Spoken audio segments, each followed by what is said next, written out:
is Howard Fishman, writer, coach, and advocate for boomers intent on a purposeful life.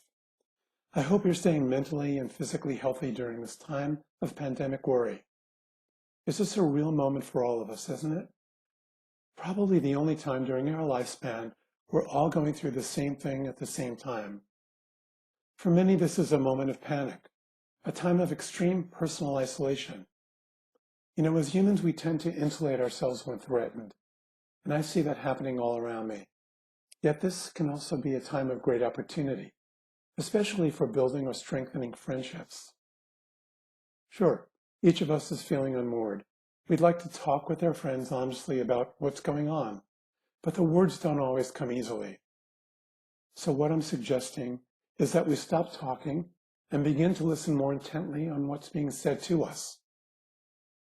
Listening is where the learning moment is in a friendship, the point where the greatest value lives, the place we can demonstrate our best ideals. I sometimes think about the time before smartphones, Facebook, Zoom. We once wrote long letters to one another. With a pen in our hand, connecting our brain to a piece of paper, we could slowly expose our deepest thoughts without interruption. Words seemed to have more meaning then, more depth. There was less focus on an immediate, glib response. And remember what it felt like to receive a letter?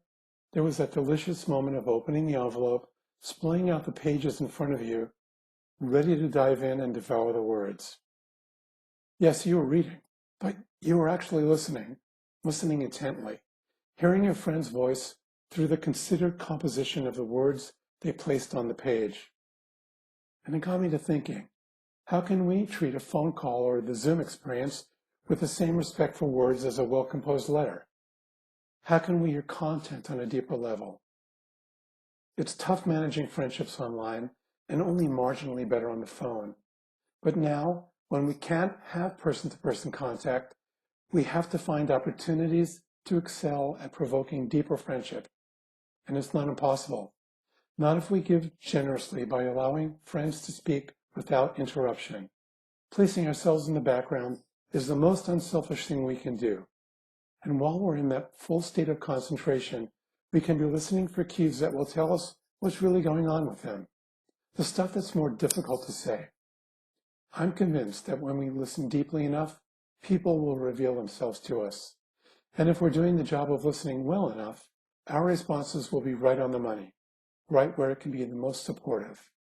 It can be a moment for great bonding and possibly even great healing. Well, thanks for listening. Stay well.